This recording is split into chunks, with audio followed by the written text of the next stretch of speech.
Hello বন্ধুরা, all in one চ্যানেলে আমার তরফ থেকে সবাইকে অনেক ভালোবাসা। আশা করি তোমরা খুব ভালো আছো। আমিও বিন্দাস আছি। লোটে মাছ দিয়ে আজকে দারুণ একটি রেসিপি শেয়ার করবো, তো চলো তোমরা দেখতে থাকো। প্রথমেই আমি আলু আর বেগুনটাকে কেটে নিয়েছি, আর অপরদিকে রসুন, আদা, লঙ্কা, টমেটো আর পেঁয়াজকে ভালো করে বেটে নিয়েছি।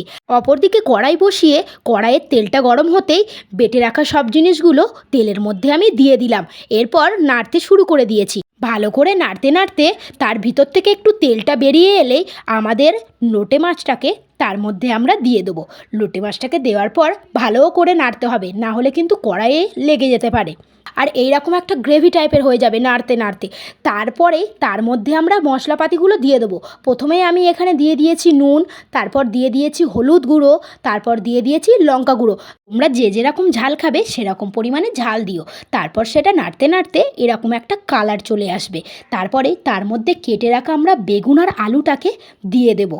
সবজিগুলো দেওয়ার পর সেই জিনিসগুলোকে ভালো করে কষাতে হবে। তোমরা যত ভালো কষাতে পারবে তরকারির টেস্ট তত বেশি হবে। তারপরে তার মধ্যে আমি দিয়ে দিয়েছি জল। এখানে তোমরা দেখতেই পারছো তরকারিটা ফুটতে শুরু করে দিয়েছে। আমি তরকারিটাকে ঢাকনা দিয়ে ঢাকা দিয়ে দিলাম। কিছুক্ষণ পর পর খুলে দেখতে হবে যে তরকারিটার জলটা কতটা মরলো, তরকারিটা যেন কড়াতে না লেগে যায়। আমি অপর দিকে জিরে মরিচটাও বেটে নিয়েছি, আর এই দিকে আমি জিরে মরিচ বাটাটা দিয়ে দিয়েছি, আর একটু লঙ্কা কোচাও তার মধ্যে আমি দিয়ে দিয়েছি। তরকারিটা পুরোপুরি হয়ে এসছে। এবার ভালো করে একটু নাড়িয়ে লাবিয়ে নিলেই হয়ে যাবে লোটে মাছ দিয়ে বেগুন আলুর অসাধারণ একটি রেসিপি, যা দিয়ে এক থালা ভাত অনায়াসে উঠে।